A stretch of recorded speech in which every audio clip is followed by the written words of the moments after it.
네, 안녕하세요. 오늘은 보험 아카데미 두 번째고요. 이 영상을 보시면, 영상을 보고 나면 영업 실력이 확 늘어날 거냐? 그렇지 않아요. 그러나 그런 길로 갈 수 있는 정신 자세? 뭐 이런 것들은 좀 확립할 수 있을 것 같아요. 우리 처음에 전부 보험 잘 것 같다고 그래가지고 들어왔잖아요. 그런데 왜 절반 이상이 중간에서 그만둬요? 그렇게 인정까지 받고 왔는데. 여기에는 뭐 여러 가지 일이 있지만, 일단은 여러분들이 제일 들어오면서 싫었던 것 중에 하나가 뭐예요? 프로스펙팅 리스트 만드는 거예요. 그래서 막 그거 100명 채우기 쉽지 않아요. 그거 저도 가라로 한 50%는 가라로 채웠던 것 같아. 뭐 전화 한 번도 안 했던 사람들도 막 갖다 끌어오잖아요. 그 프로스펙팅 리스트를 왜 적냐면 솔직히 어디 갈 데가 없잖아요. 그러니까 그 사람들로 하여금 보험을 가입시킨다? 회사 입장에서는 프로스펙팅 리스트가 탄탄한 사람을 좋아하죠. 그런데 그렇게 탄탄한 사람이 없어요. 그렇게 탄탄한 사람이 있다면 보험의 길까지 오지 않았을 수도 있겠다. 이런 생각은 안 해보셨어요? 저 프로스펙팅 리스트는 보험을 팔라고 하는 게 아니라 자기 자신을, 자기 자신에 대한 평판을 한번 자기가 직접 얻어보는 거예요. 그래서 뭐 믿었던 사람한테 배신당하고, 배신당한다기보다는 거절당하고, 그렇지 않은 사람한테 가입이 되고 막 이런 일들이 벌어지잖아요. 그래서 저걸 무서워하는 건 당연하지만 그 뜻을 알고 그냥 그대로 이렇게 쭉 밀고 나가야 돼요. 그러기 위해서는 그냥 잘할 수 있을 것 같아가지고 들어온 거는 이제 인정하고, 그러니까 다 잘할 수 있어요.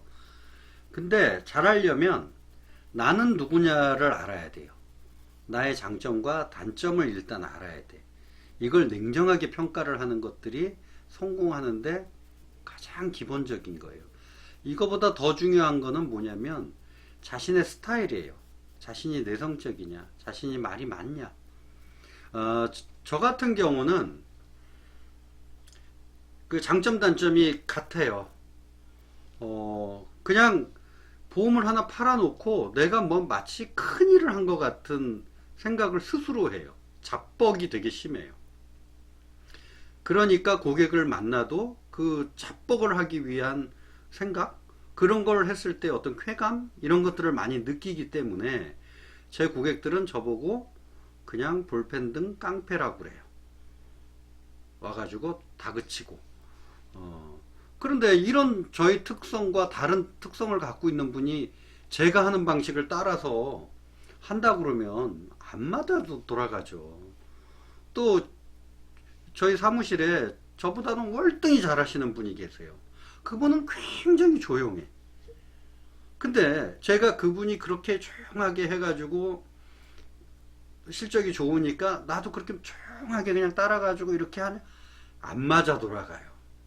그래서 혹시 이 영상을 누가 우리 매니저들이 보고 있다면 매니저들은 그 설계사들 개개인의 특성을 잘 파악하는 훈련을 하셔야 돼요.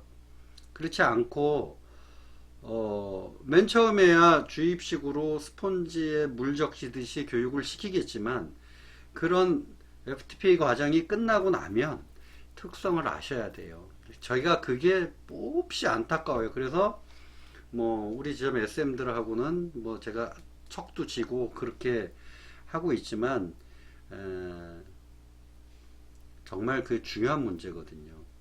그 다음에 자기가 어딜 가서 보험 설계사라고 딱 얘기할 정도의 그 자신감이 없으면 이 세계는 못해요. 그러니까 보험 설계사라는 말을 하기가 싫으니까 자꾸 재무 플랜, 어? 이런 식으로 가는 거예요. 그러니까 유튜브에 어떤 분한테 재무충이라는 얘기를 들어요. 그렇게 하면 안 되는 거죠. 돈을 버는 건 중요해요. 이것은. 그래서 세일즈맨십 굉장히 중요해요. 세일즈 역량이 뛰어나야 돼요. 그런데 우리 영업에서 유일하게 무슨 쉽이라는 단어를 쓰잖아요. 그건 뭐냐면 그 행위를 계속 하는 게 너무 힘드니까 그 행위를 하는 데 있어서 정신적인 바탕, 지주 이런 것들을 쉽이라는 이름으로 우리에게 계속 심어주는 거라고요. 그 20년 된 LP들이나 10년 된 LP들이나 지금 하시는 분들이나 전부 고민이 하나 있죠. 저도 마찬가지고. 그 프로스펙팅이 너무 어려운 거예요. 그러니까 저 프로스펙팅이 어려우니까 어디 가면 DB를 준대, 데이터베이스를 준대. 그러니까 아, 난 데이터베이스만 있으면 잘할 것 같아요. 그거 다 잘해요. 그런데 자신이 프로스펙팅을 확장시킬 수 없는 상태에서 DB는 그거는 그만두라는 얘기예요. 그것만 갖고 한다 그러면 그 무한정하지도 않고 그래서 그런 것만 쫓아다니면 바둑판에서 제가 필패한다고 그랬죠. 필패의 한 요인이 될 수 있어요. 그리고 어디 모임에 갔을 때 저도 느꼈던 거고 많은 사람들이 느끼는 거지만 내가 보험 설계사라는 거를 밝혀야 되냐 말아야 되냐. 내가 즐기러 왔는데 굳이 그냥 밝히세요. 아니 뭐 우리 딴 데서 뭐 의사면은 아 저 의사 뭐 어디서 내과 합니다. 뭐 회사 다니면 저 삼성 다닙니다. 뭐 이렇게 얘기하잖아요. 그럼 뭐예요? 나 백수야? 뭐 해요? 그냥 개인 사업해요. 그냥 보험을 합니다. 그냥 거기까지만 얘기해 주시고 그 모임에서 항상 잘해야 돼요. 그리고 얻어먹지 말아야 되고 이런 일들을 하는 거예요. 그러니까 우리는 우리의 직업의 소셜 레벨이 낮기 때문에 바깥으로 보여지는 액션은 조금 동등한 레벨까지 갈 수 있도록 해야 돼요. 그렇지 못한 단계였다면은 그리고 나이가 어리다면 그냥 도움을 요청하시면 돼요. 젊다는 것은 지금 설계사분들 중에 젊은 분들이 있어요. 제가 옛날에 그 자동차 회사에 있을 때 영업사원들, 대우자동차가 영업사원들이 없었어요. 왜냐면 현대자동차 가서 영업을 하지 뭐하러 대우자동차에서 영업을 해요. 팔리지도 않는데. 그러니까 영업사원 수가 절대적으로 적었어요. 그래서 본사에서 나가가지고 영업을 한 적이 있어요. 그때 저는 젊었잖아요. 그래서 그냥 손 잡았어요, 이렇게. 물건은 시원치 않지만 한 대만 사주십시오. 저의 성장이 굉장히 도움이 됩니다. 이건 어렸을 때 할 수 있는 일이에요. 그 다음에 그 청계천에 가서 청계천에 그 무슨 세운 뭐 청평화 시장 같은 데 있잖아요. 옷가게 쫙 있는데 거기 가서 내가 어떤 사람을 봤냐면 현대자동차 사람인데 저쪽에서 안녕하십니까 저는 현대자동차 누굽니다 건강하십시오 그리고 또 다음 단계 와가지고 해요. 그걸 계속 그렇게 하고 가요. 그때 사람들은 뭐라 그러냐 또라이라고 하는 사람들도 있지만 정말 성실하게 생각하는 사람들도 많다고요. 그리고 영업은 100%한테 다 만족할 수 없어요. 저를 싫어하는 사람들도 있잖아요. 그걸 인식을 해야 돼. 그런데 나이가 젊다는 것은 열정과 패기가 있으면 보험 상품에 대한 지식 좀 없어도 돼요. 저도 지금 예를 들어 자동차를 하나 구입을 한다 그러면 자동차 모르는데 와가지고 열정적으로 설명하는 놈이 있어요. 막 실수투성이야. 그런데 한쪽에서는 70 먹은 노인네가 자동차 파삭하게 하려 명장이 와가지고 자동차에 대해서 막 얘기하면서 저랑 영업을 해요. 그러면 그 사람의 스타일에 따라 좀 다르겠지만 저 같으면 그냥 패기 있는 사람 거를 산다고요. 그래서 모든 사람한테 다 환영받는 영업인은 없어요. 그래서 고객으로 보면 나를 너무 좋아하는 고객도 있지만 또 저는 대부분 다 좋아해요. 근데 이제 감사 고객이든 인수 받아가지고 있는 고객들은 절 모르잖아요. 그러면 몇 가지 뭐 전화 응대하는 말투가 뭐 이상하다 뭐 나란 신경도 나는 거기까지 생각을 못 하는데 그걸로 트집 잡아서 나쁜 설계사라고 욕 먹을 수도 있잖아요. 그 일일이 다 대응하면서 가슴 아파하고 그럴 시간은 없는 거죠.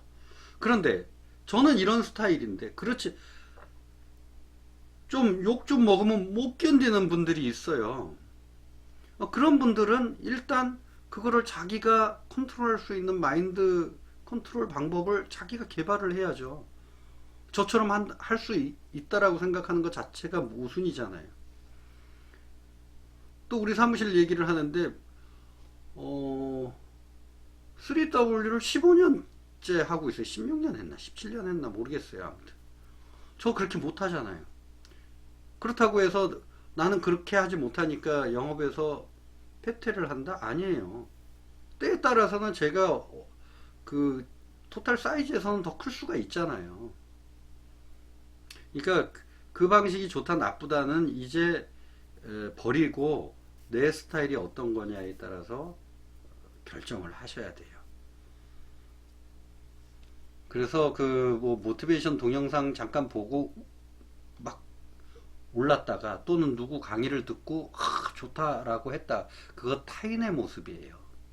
그거를 좋은 강의가 있으면 그걸 받아들여서 자기가 어떻게 실천을 할 수 있는 실천 방안을 다시 만들어야 돼요. 좋은 자료를 보면 그 좋은 자료를 자기가 어떻게 스토리화 할 거냐를 준비를 해야 되는 거예요. 그런 거 없이 그냥 잘할 수는 없다고. 설계사는 그 진짜 하이브리드하고 멀티 해야 돼요. 그래서 자기가 그 1년 차냐 3년 차냐 5년 차에 따라서 계획을 다 세워놔야 돼요. 그리고 고객들하고 아이스 브레이킹을 어떤 식으로 할 거냐를 다 생각해 내야 되는 거죠. 그래서 수많은 스토리텔링을 할 수 있도록 머릿속에다가 대본들을 진짜 무한정 넣어놔야 되는 거예요. 그래서 필요할 때 그것들이 탁탁 튀어나오게. 그렇지 않으면 고객이 보험이 필요해서 전화하지 않는 이상은 보험 상품으로 접근했을 때 여러분들이 어떤 벽에 부딪혔는지는 다 경험들을 해보셨을 거예요. 영업 방식은 여러 가지가 있지만 아무튼 잘해야 돼요. 그래서 어떻게 보면 고객의 리더고 어떻게 보면 고객의 파트너고 골프를 칠 때도 동반자로 갔지만 그 중에선 무수해야 되고 무슨 상식 얘기를 했을 때도 고객이 캐치 못하는 부분을 알아야 되고 하다못해 명품 상표들까지도 다 외우고 있어야 돼요. 그러니까 남들보다 머릿속에 넣고 댕겨야 되는 것들이 너무 많은 직업이에요. 여기에 수익까지 받쳐주면 그 사람은 대단한 사람이 되는 거예요. 돈까지 쓸 줄 알아. 그렇다면 굉장히 뛰어난 사람이고 그때서야 비로소 저분은 설계사긴 한데 정말 대단한 것 같아 이런 소리를 듣는 거죠. 근데 이런 얘기만 계속 듣다가 또 배고파지는 거는 시간 문제니까 항상 그 균형감 있게 이제 우리가 해나가는 것들을 준비를 해야 돼요. 설계사들한테 고객은 왕이 아니에요. 이게 왕이면 너무너무 힘들어요. 그리고 그 왕이 하달하는 어떤 명령에 대해서 우리는 그냥 짜가지고 올려주는 거잖아요. 이게 뭐예요? 보험료 주면 그 보험료에 맞게 막 이렇게 설계를 하잖아요. 그러니까 매출은 점점 작아지고 거기다 어떤 뭐 뿌듯함도 못 느끼는 그냥 겨우 맞춰가지고 이렇게 제안서 내가 주체적으로 당신은 이러이러한 보험금을 보장받을 수 있게 준비하셔야 됩니다. 그리고 나서 그러니까 보험료는 조정할 수 있는데 보험금에 대해서는 우리가 타협을 하기 시작하면 정말 왕처럼 모시는 것밖에 안 되는 거예요. 플래너라며요. 플래너는 뭐예요? 플랜을 짜주는 사람이 플래너지. 무슨 하달받은 거에다가 막 맞춰가지고 이거 만족하십니까? 이건 아닌 것 같아요. 그렇게 해서 뭐 그러니까 영업을 잘하고 못하는 거를 여기서 이렇게 하면 못한다, 이렇게 하면 잘한다. 맨 땅에 헤딩하면서 다니는 분도 실적이 좋을 수 있어요. 그리고 이렇게 그 유튜브 같은데 보면 그렇게 개척해가지고 나는 이렇게 성공했다. 뭐 또는 TM 해가지고 나는 이렇게 성공했다. 성공할 수 있는 방법의 길은 너무 많아요. 근데 그 많은 길에서 내 스타일이 그쪽을 쫓아가면 그게 되겠냐, 안 되겠냐를 먼저 평가를 해야죠.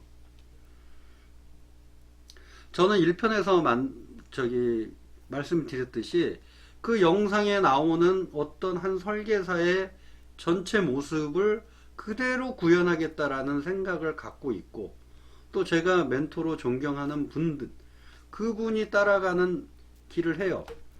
그분은 뭐 국궁도 쏘시고, 그 다음에 뭐죠,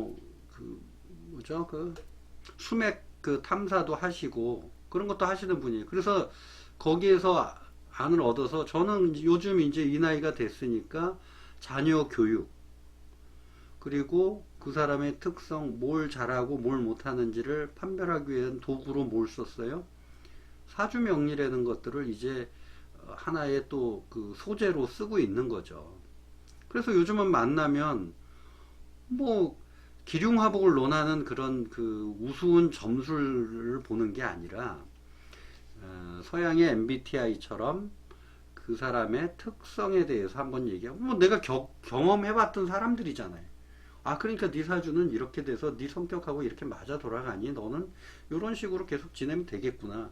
아니면 아니야, 너는 네 장점은 이거였는데 너가 지금 이렇게 돼 있어. 그러니까 한번 이런 노력들을 한번 해보는 것도 나쁘지 않겠다. 설계사분들도 마찬가지예요. 특성을 잘 모르겠다, 저한테 전화하시면 되죠. 뭐 제가 무슨 뭐 복비를 많이 받을 것도 아닐 거고 커피 한 잔이면 될 것 같은데, 그렇다면 아, 당신한테 맞는 영업 스타일은 이렇게 되니까 이렇게 한번 해봐서 또 안 되면 시행착오 겪는 거죠. 그럼 뭐 사주가 틀릴 수도 있는 거니까. 그런데 그 스타일하고 사주하고 맞다고 그러면은, 아, 그런 방식으로 쭉 나가보면, 아, 그러면 또 새로운 재미로 일을 할 수 있겠구나. 이 봉업 영업은 재미가 있어야 돼요. 그냥 해놓고 커미션 받고 그러다 욕먹고, 왜 커미션이 많니 적니라는 문제에 부딪히면 참 사람 꼴 우스워져요. 예를 들어 종신보험을 열심히 판 저 같은 경우, 고객이 전화 걸어서 아니 지금 방송을 보니까 종신보험을 팔면 설계사님 커미션이 그렇게 많다면서요, 이렇게 얘기를 할 수도 있잖아요. 근데 그 커미션에 대한 구조를 다 몰라. 그리고 진짜 그게 많이 받은 것 같은 느낌이야. 한꺼번에 땡겨 받았으니까. 거기에 건강보험 커미션은 그거보다도 더 받을 텐데, 일단 보험료가 싸니까 전체적인 포션보다는 작아 보이니까 그거는 또 적게 받은 것 같고, 안 그렇잖아요. 그러니까 확률과 통계를 모르니까 커미션에 대한, 커미션 레이트에 대한 것들도 잘 모르고, 이런 걸 모르니까 자신감도 없고. 그래서 그러한 부분에 대한 것들을 충분히 우리가 인식을 해야 이 길에서 롱런할 수 있는 기반이 되는 거예요. 다 1편에서도 얘기했지만 사연들 이슈 왔잖아요. 그 사연을 여기서 타개해 보겠다고 왔잖아요. 그러면 내 사연이 뭐였고, 나는 이거를 극복하기 위해서 나는 뭐를 해야 되고, 그러니까 그거를 잊어버리지 말라면서요. 이건 우리 회사에서 주로 쓰는 말인데, 내가 여기 있는 이유를 잊지 말아라. 그럼 내가 여기 왜 있는 거야? 돈으로 치면 이거보다 더 잘 벌 수 있는 직업도 많고, 그런데 왜 내가 여기 있지? 그리고 이게 나랑 어떤 부분에서 맞아 돌아갈까? 나는 이 일을 하면서 진짜 재미있나? 이런 부분에 대해서 생각해보는 우리가 됩시다. 다음 편에서는 뭐 영업을 잘하기 위한 스킬들도 있을 거고 지식들도 있을 거고, 상품별로 할까, 지금 뭐 프로세스 7단계를 할까, 먼저 지금 그거는 저는 뭐 대본 없이 하니까 그냥 주저리 떠드는 얘기 중에 단 한 문장이 여러분들한테 있었으면 좋겠고, 오늘 제가 꼭 말씀드리고 싶은 것은, 자신의 평가를 냉정하게 내려라. 자신의 스타일, 장점 단점은 몰라도 좋은데 제발 자기가 어떤 스타일의 사람이라는 것을 알아보자. 잘 모르겠다? 저한테 연락하세요. 그러면 같이 고민할 수 있어요. 이 영상을 보신 매니저분들이 계신다면, 또 리크루팅 하시는 분들이 계신다면 무조건 당신은 잘할 수 있어 이렇게 가지고 모셔오지 말고 그분들하고 충분한 대화를 해보면 그 사람의 스타일이 나오거든요. 그러고 난 다음에 한번 도전해 보는 게 어떠냐, 이렇게 좀 해주셨으면 고맙겠습니다. 오늘은 여기까지 하겠습니다. 감사합니다.